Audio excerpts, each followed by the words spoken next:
Terima kasih. Silakan Pak. Assalamualaikum warahmatullahi wabarakatuh. Terima kasih Pak Ferry. Waalaikumsalam warahmatullahi. Terima kasih Pak Dubes, Pak Andre Hadi. Yang pertama tentu kami ucapkan selamat Hari Raya Idul Adha. Mohon maaf lahir dan batin. Dan Alhamdulillah kami berkesempatan sholat Id di Kedutaan Besar Indonesia di Belgia dengan masyarakat Indonesia. Dan tentu setelah itu kami ada pertemuan bilateral dengan EU Commissioner for Trade dan Economic Security, Pak Maros Sefcovic, dengan agenda utama finalisasi Indonesia European Union Comprehensive Economic Partnership Agreement. Dan status adalah teks perundingan telah selesai dan sejumlah isu teknis yang kemarin mampu diselesaikan dalam putaran terakhir di tingkat chief negotiation. Nah, pertemuan ini adalah komitmen kuat dari pemerintah Indonesia agar perundingan dengan negara-negara mitra strategis dan potensial bisa diselesaikan. Dan tujuannya adalah untuk membuka pasar, peningkatan perdagangan dan investasi yang saling menguntungkan dan mengurangi daripada trade barrier, baik itu dalam bentuk tarif maupun non-tarif barrier. Indonesia dan Uni Eropa sepakat untuk menggunakan momentum situasi yang saat ini penuh ketidakpastian dan tidak bisa diprediksi, dan komoditas utama Indonesia dan Uni Eropa bersifat saling melengkapi ataupun komplementer, tidak bersaing secara langsung, dan tentunya ini sama-sama memperkuat supply chain ataupun rantai pasok pasar dunia, sehingga percepatan dari penyelesaian ini menjadi sangat penting.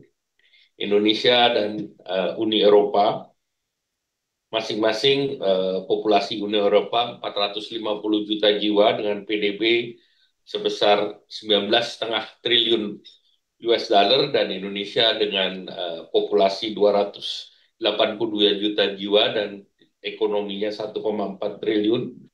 Bila digabungkan ini menjadi sebuah potensi pasar yang sangat besar. Uni Eropa adalah mitra dagang Indonesia kelima. Nilai perdagangannya sebesar 30,1 miliar di tahun lalu, dan raca perdagangan positif ke Indonesia sebesar 2,5, dan tahun lalu 4,5 miliar untuk keuntungan Indonesia. Nah, Komisioner Maros dan saya telah melakukan review akhir atas perkembangan perundingan dan sepakat atas langkah strategis untuk menyelesaikan beberapa isu teknis ataupun pending issues, dan perundingan yang memakan waktu 9 tahun dan 19 putaran, tidak termasuk perundingan chief negotiation terakhir yang dilakukan minggu per minggu secara intens. Dan tentunya perundingan ini siap untuk diumumkan. Tentunya kami nanti akan melaporkan ke Bapak Presiden, dan dari Komisioner Maros juga akan melaporkan ke Presiden EU, Ursula von der Leyen. Dan setelah perundingan berlaku ini dalam 1 sampai 2 tahun ke depan, hampir 80% barang yang diekspor dari Indonesia itu tarif bea masuknya 0%. Nah, pada pertemuan tersebut, Komisioner Maros juga menyampaikan terima kasih dan apresiasi atas komitmen kuat dari Indonesia untuk menyelesaikan perundingan. Uni Eropa juga telah sepakat di berbagai sektor utama yang menjadi kepentingan Indonesia, yaitu energi terbarukan, pengembangan ekosistem daripada kendaraan listrik, kemudian produk yang dihasilkan oleh labor intensif seperti alas kaki, pakaian, kemudian juga produk unggulan Indonesia, minyak sawit, dan juga produk-produk perikanan. Eropa memfokuskan pada beberapa isu termasuk pembahasan mendalam mengenai TKDN, kemudian sektor otomotif, critical mineral, serta fasilitas-fasilitas yang dapat diperoleh pada saat melakukan investasi. Komisioner Maros tentu memberikan beberapa catatan yang sudah dijadikan kesepakatan bersama, dan secara prinsip kesepakatan ini sudah menjadi hal yang kedua belah pihak telah menyetujui. Dan saya juga mengucapkan apresiasi atas kesepakatan terkait trade dan sustainable growth, yaitu perdagangan dan pertumbuhan yang berkelanjutan.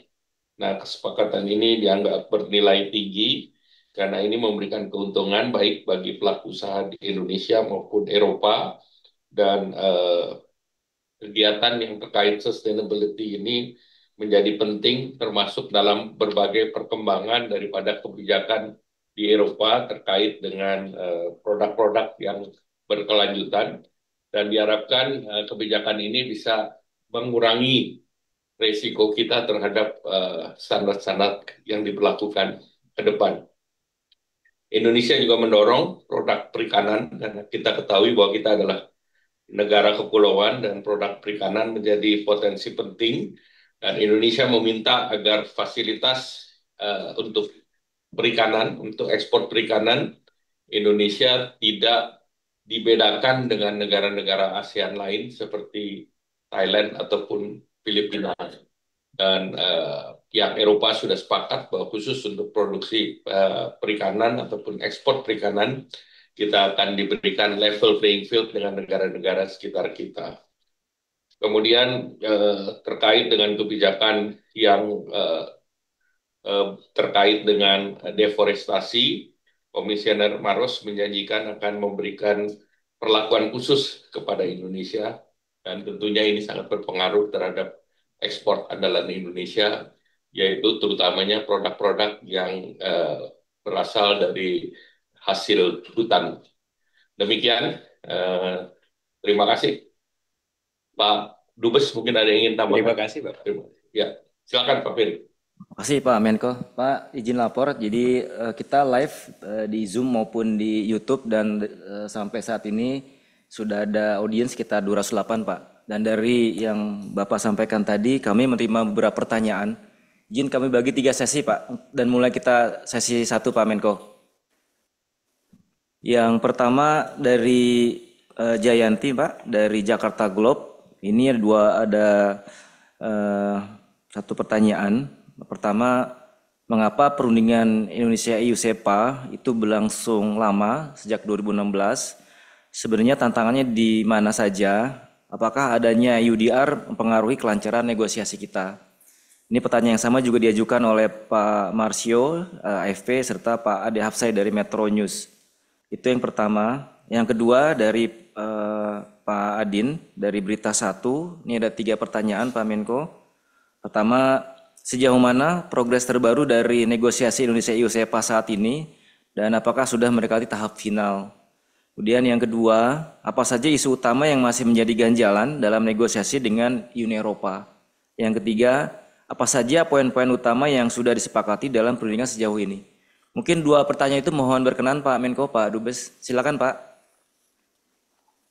Ya, pertama ini memakan waktu panjang karena tentunya materinya kompleks dan komprehensif, dan kemudian untuk mencari titik temu dengan 27 negara di Eropa ini bukan suatu hal yang sederhana. Namun alhamdulillah sekarang kita sudah masuk dalam putaran akhir, artinya hampir seluruh isunya sudah kita selesaikan, dan tentu terkait dengan UDR kita treat ini sebagai hal yang dikesampingkan. Jadi karena UDR adalah undang-undang yang berdiri sendiri, namun SEPA sangat diharapkan Komisioner Maros akan memberikan hal khusus bagi Indonesia terkait dengan produk-produk daripada kehutanan. Kemudian yang kedua, memang pembicaraan sudah tahap akhir, jadi dapat kita simpulkan bahwa kedua belah pihak sudah sepakat untuk segera menyelesaikan baik itu dari segi materi daripada seluruhan SEPA, dan kedua tentu akan berproses terkait dengan legal drafting yang bisa diselesaikan tidak dalam waktu yang lama. Kemudian proses selanjutnya adalah proses hukum, di mana proses hukum ataupun ratifikasi memerlukan persetujuan dari 27 negara Eropa dan Indonesia sendiri. Jadi itulah kira-kira skema yang disepakati untuk mengimplementasi dari perjanjian di USEPA. Kemudian hari ini sih kita tidak terdapat ganjalan lagi karena seluruh ganjalan sudah diselesaikan. Kemudian poin utama tentu penghapusan non tarif barir dan juga penurunan tarif itu yang utama, liberalisasi tarif. Yang kedua, economic cooperation dan capacity building dalam program kerjasama. Kemudian yang terkait dengan program agriculture itu adalah kesepakatan keselarasan dari regulasi terkait dengan sanitari dan fitosanitari serta technical barrier to trade. Nah, tentu kerangka lanjutan adalah terkait dengan pertumbuhan dan perdagangan yang sifatnya sustainable ataupun berkelanjutan sejalan dengan agenda Paris Agreement. Demikian